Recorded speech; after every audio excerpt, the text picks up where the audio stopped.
Hi everyone, and welcome to part 3 of my Afghanistan deployment video. This is the part of the video where I'm going to talk about the actual job at the time that I spent there for that year. Before I start, I wanted to cover some cultural issues that Afghanistan has that are different than in the US. So the world is a big place. There's lots of different countries, different areas, and culture is very different in these areas. Starting off with, let's talk about clothing in Afghanistan. So for the men, the traditional Afghan clothing is like a very long shirt with long sleeves, kind of loosely fitted. It goes down past the knees, very long shirt, and then they'll have trousers or pants below that. It'll be the same color, so it'll match. So if it's all white or it's all gray or whatever. And sometimes they'll maybe wear like a vest over that too, just like decorative.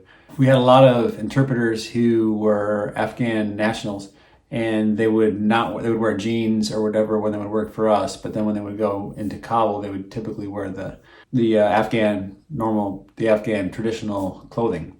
Another thing that was different was like how friends would show affection for each other. So it's very common to see two men holding hands walking down the street in Afghanistan. Like, that's how they can physically show affection. They like each other. They're not dating or anything like that. They're just friends, but they'll hold hands and walk down the street. That's not okay for women, though. Women were traditionally not allowed to show any kind of affection in public, period. And speaking of that, one of the issues that they have are the relationship between men and women in Afghanistan. Typically what had happened was when the children are about 10 years old, from as far as school goes, they're put in the same schools and they're together up till the year 10. But once they're 10 years old, the boys go to a different school and the girls go to a different school. So boys don't really have any experience with girls and girls don't really have experience with boys. And this has led to some pretty big problems in Afghanistan and in a lot of different Islamic countries, which is like abuse of women, like they're considered not to be equal to men and things like that.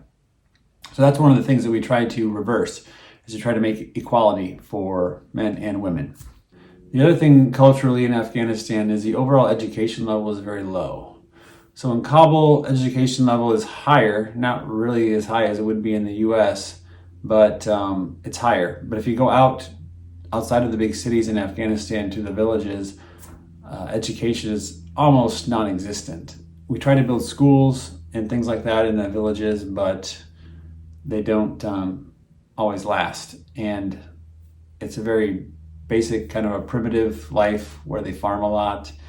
They grow poppy, and poppy was one of the main funding of the Taliban was poppy, which is basically heroin. So it's not, poppy is not grown by very many places, or poppy is not grown very many places, period, because it's very labor intensive and it needs to have actual physical people go to the fields and pick to harvest it. There's no machine that can harvest a poppy. That's what they make heroin out of. That is a big problem because they sell their poppy to different countries or different drug dealers, cartels, and things like that, and that funds the Taliban and their lifestyles. So one guy had an idea that I was in class with. He said, well, why doesn't the government just spend $5 billion a year and buy all the poppy crop that the Afghans produce and then just dump it in the ocean or something like that. That way the Taliban doesn't get the money. You're giving money to people who need it, and so then you don't have any Taliban. But I don't know, that was just an idea, kind of like a brainstorming thing. But that's where we set our scene here. But I say that because the education level of all of the trainees and the Air Force, the Afghan Air Force people who get, is not very high. With that, we can get into my third part right now. So the Afghans need to be able to read and write in English because all the documentation, all the TOs for the airplanes and the helicopters are all written in English. So they need to be able to speak and read in English. Some of the Afghans can't even read in Dari. They can speak Dari, but they can't even really read it. They're illiterate. So it becomes this whole big problem. We have things that need to lead to other things. So first, the person has to be able to read and write in Dari. Then we need to teach them English. Teaching them English, getting them proficient enough in English takes a year at least of just nothing but English training. So we needed to get that done first, and that was the biggest hurdle we had. And then once they were able to be fluent in English, then they can start into their maintenance training to learn how to maintain the C-208s or the Blackhawks and the other aircraft that we had there. So those were the main two that we had. We had a few different aircrafts there that they needed to learn how to maintain. So some programs had better Afghans than others. Others were just starting. The Blackhawk program was just literally starting when I got there. We were just giving them a bunch of Blackhawks because they previously had the Mi-17s, which are a Russian helicopter, which they did actually know how to maintain that. But the problem with that is we can't get any parts for it because it's a Russian helicopter and we don't want to go to Russia to get parts. So we're like, hey, the best solution is to just give them all these old Blackhawks that we don't need anymore and train them how to do that, which is a huge, huge problem because we don't have enough people. We don't have enough people that speak English, and we don't have enough people that can learn how to maintain a Black Hawk helicopter. That was the main problem I dealt with when I was there. It was not an easy thing to do. And under all this, we have security issues. So you're teaching English to all these Afghans. Well, we have to have security for the teachers because the teachers are American contractors, and they can't just be out teaching without any kind of security support. So we have to have a bunch of security people, and everything just has to have all these steps, and one thing leads to another until you finally get them into a maintenance training environment, which again is taught by, not by us, but it's mostly taught by contractors. Contractors are actually teaching classes. They're civilian contractors teaching classes on how the Afghans can maintain these aircraft. And sometimes the Afghans are ready to go and they're ready to learn and do the work. And sometimes they just want to check in and then leave. And it's dangerous for them too because they have to change into their uniform when they get there. And they got to change out of the uniform before they leave because they can't be seen around the city with a military uniform on because that puts them and their family in danger from the Taliban. So there's all sorts of considerations, and the safety of everyone is always a concern.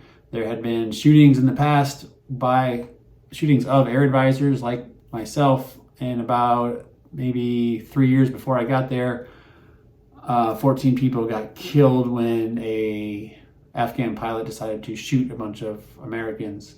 There's a danger there, and we realized that, and so we wanted to make sure that safety and security was a high priority.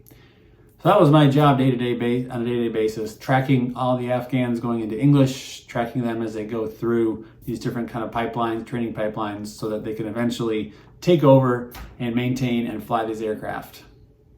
The guy I worked with was in charge of tracking the pilot training. I was in charge of the maintainer training, which I knew nothing about maintaining aircraft, so I was starting from zero myself. I don't know anything about training. I'm not a training manager. I'm not training anything. I just had to kind of figure it out. I talked to people. I asked them what I should be doing. What's the best way to go about it? Because I had to rely on people who knew more about it than I did, because I really literally, I don't even know why I was picked for that deployment, because I had literally no idea what any of this was. I was learning myself as I went. So this is a picture of I think it was my first advising session. So we have here on the far left is our recruiting advisor and his counterpart, who's an Afghan, next to him. Then in the middle there-ish is the guy who I worked with that was in charge of the training of the pilots. And then the guy next to him on the right was actually my roommate, and he was an AFPAC hands guy. So he actually could speak Dari and that sort of thing. So he was big into the program he was in was very immersive.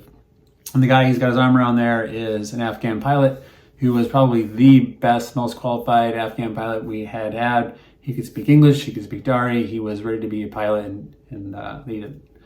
And I hope that he is doing well at this point in time because of the stuff that had happened when we left. In our off time, we can go to the bazaar. Bazaar had any kind of knockoff electronics, jewelry, pretty much anything you wanted. You could buy a jersey. When we did go to do our advising, they often had us drink tea and had snacks for us. So this is a picture of the snacks that we would have. So they're the greenish things are actually raisins. They're really, really good raisins. it was like as if you took a grape and you're going to make it into a raisin, but you stopped before it really got into that really dark shriveledness. And so it has some juice to it. It was actually really, really good. It kind of tasted like a gummy bear. Those were very, very good. And then the yellow nuts are garbanzo beans or chickpeas or whatever you want to call them. They're baked, and so they're really good too. This is a picture of the Afghan that I was advising, Lieutenant Colonel. This is a picture of the English testing. So we had to test the English trainees to make sure they were progressing through their English training. And this was one of theirs, examples of that. Now, uniform standards are kind of funny because we have strict uniform standards in the Air Force. As you can see here, the guy on the far left has a black t-shirt with no sleeves on. And the guy next to him has just got a regular brown t-shirt, which I think is what you're supposed to have. But apparently that flies if you can just have a black t-shirt with no sleeves on it. This is the Air Force Academy for Afghanistan. Not the nicest place, but that's where that was. This guy here is a colonel, and he was the person who's in charge of the Air Academy in Afghanistan, showing us a dormitory that they have just designed for women to attend the academy, which is another big thing that we tried to push. Gender equality. Prior to 2001, it was very much, women were very much oppressed, couldn't have any rights, the same rights that men had, and we were trying to change that throughout our time there. We opened positions up to make it specifically like this position needs to be filled by a woman. So we got a long ways in getting women. We actually had women pilots as well in Afghanistan, which is big. Things have gone terrible there now that Taliban has taken over again, and I don't know what the status of any of this is, but we were making small steps towards this. This is a picture of them marching. This is their parade fields. So this is the Afghan Air Force Academy cadets doing some marching. They march like what we do, but their marching is a little bit different than ours. It's more reminiscent of maybe like the North Koreans or the Russians, where they kind of they do like big stomping. They like put their legs up high and stomp them down. Not like we march here in the U.S. This is me receiving an award from I believe that guy was the Minister of Defense. He was the Assistant Minister of Defense, I think, for Afghanistan. This is me next to an MRAP. So that was one of the vehicles we got cleared to drive. I drove that when I went to see the Air Force Academy. Either drove it myself or one of my security detail would drive it, because he had to have security when he went out. So those are MRAPs. Other things they had was MAT V. Actually, that one behind me is a MAT V, I think. That's an MRAP, and that's a MAT V. I did a trip to Kandahar to check out the training that was going on down there, because not only do we have training going on in Kabul, but we had training going on in Kandahar as well. So I went there and observed the English training there. We like to participate in all the holidays that we normally would. So we did Halloween, and they told us that you could bring costumes or whatever. And so I brought my Duffman costume, and I had Thanksgiving there. That was the DFAC, which is the dining facility. We call it a DFAC. Dining facility was the busiest I've ever seen it on Thanksgiving Day, and this was my Thanksgiving meal. Just fine. The food there was actually pretty good. We also had a USO there on our base, and I think it was Thursday, or I think it was every Thursday, I would go to the USO and I would play a board game with these gentlemen here. And other things you could do there, or you can play video games, watch movies, just kind of try to make it more comfortable for us. I did have to go on a TDY back to the US, so that was kind of fun. That was in December, so I was less than halfway through. I was about 4 months in, and I got to go back to Ohio to do a training conference, so that was kind of interesting. So I flew back. Some things are different over there, like the bathrooms. This is what a bathroom would look like there. Instead of a toilet, this is what they have. These signs were all over the place, making sure people knew that you're not supposed to, kind of squat on the toilet, but you're supposed to sit on it. So I guess it's a more natural way to go, but they didn't want them to do that on the toilets because they could break them. Now, the air in the deployed location was terrible. It was dirty and smoggy the whole time we were there. Kabul, Afghanistan had some of the worst air quality in the world. But we did have beautiful mountains, but you never really got to see them. So every once in a while when it would rain and the rain would clear off all the nastiness in the air, you could look and see the mountains. So I got a picture of the mountains. And this is after a rain. It kind of looked really nice. It didn't, I think the first 4 months I was there, it did not rain at all. We are located really high up in elevation, like over, I think we're at 7,000 feet. But from the summer when I got there to a good 4 or 5 months, it did not rain at all. So dry. So I really loved it when it did rain and it cleared the air out a bit. So as I mentioned, there's an R&R. So R&R is kind of like a similar thing to my TDY, where I went from Kabul to Bagram to Kuwait to the US. So the whole thing takes a while, and your time doesn't start for, you get 15 days. You get 15 days at home. So that 15 days doesn't start until you actually arrive at home. So on my R&R to Kuwait, or not to Kuwait, on the way home to my R&R, we had a dust storm in Kuwait when I was waiting there. And then I flew to Amsterdam. When I got to Amsterdam, they said, sorry, there's a winter storm in Minnesota, so your flight is now canceled. So I had to figure out what to do next, and they put me up in a room in Amsterdam. So I spent the night in Amsterdam, and I flew out the next day. And then I flew back the same way I went out. So I flew back to Kuwait, and then I got from Kuwait, C-17 back to Bagram, helicopter back to Kabul.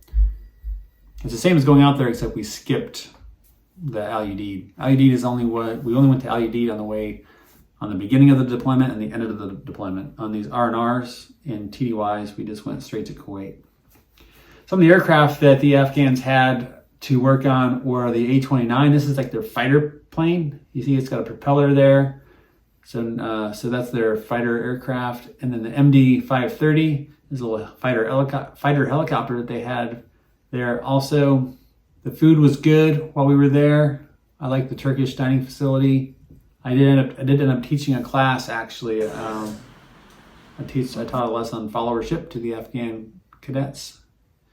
This is an example of a room that we stayed in. So each room had 2 people in it. And so this is how you can set it up however you want. You can see it's not very big. Each person has a bed. Each person has a wardrobe. And I think a desk or a table. Yeah, a desk. So this is mine. I ended up moving to the back of the room once my roommate moved out.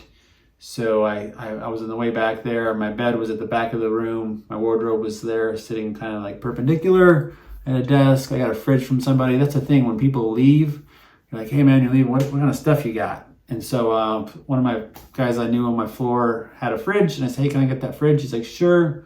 I got a TV from another guy. So by the time I left there, I had a pretty good situation going in my room. And this is a picture of the office I worked in before I left. And on my way back, I was able to, I saw that I think there was a co-pilot of the C-130 was a Hawkeye guy. So we had this Hawkeye flag up there. So I got a picture with that because I am a Hawkeye as well. So that is my deployment experience. On the way back, we got a helicopter from Kabul to Bagram. Then from Bagram, we did a C-130 in this case. It was a C-130 from Bagram to Al Udeid. And then once we got to Al Udeid, I stayed, I think, 2 nights there. And same sort of thing as when I went out. But this time I had an actual room because I had the hookup. This whole thing is all about getting the hookup. So on my way out, I got the hookup with somebody like, hey, you got to do this and this and this, and you get your own room. So I did that. And then we flew out of Al Udeid to Kuwait. And then in Kuwait was where I got on a civilian aircraft and went to Germany. At this point, so the Germany is like a special thing that you opt for. And if you do the deal where in Germany where they're trying to reintegrate you to your family life back at home because you've been gone for a year and things have changed and who knows what you've seen or done. So they try to kind of like integrate you more into like regular life. And the bonus to that is we dropped off our weapons and IUD'd, and then we signed them off, and then they took care of them from there, and they got them back to where they needed to go. So we did not have to worry about carrying our weapons once we went to Germany. And we spent 4 or 5 days in Germany, and once we were done in Germany, it was basically like a vacation, really. We went to Heidelberg Castle, and once we were done in Germany, we flew back to our respective locations and back to regular life, regular military life. So that was my deployment. Overall, I think it's good that we're not there in Afghanistan anymore, because they really were not taking any steps to really take over the operations that they should have been doing, and it wasn't going to change. I think we could have done a better job of leaving it. I think we should have left in more of a stages, I guess, like this, then this, then this, then this, then we withdraw that way, so that we didn't have this situation where everyone was trying to leave, because a lot of people in Afghanistan helped us, and if they helped the US, then their lives are in danger once we're gone. So we should have probably made more of an effort to evacuate some of the people who would have been in danger when we left. But other than that, I think it's sad that the Taliban has taken over again. I think it's really ridiculous that 10,000 Taliban can take over a city of millions of people, and they're just like, okay, yeah, whatever you say. They just don't want to. They want to survive, so they don't want to ruffle feathers. They don't want to put their lives at risk. And it's sad, because if people would step up, the Taliban could be overthrown just like that. But it's probably not going to happen. So that's my year in Afghanistan. And so let me know if you have any questions.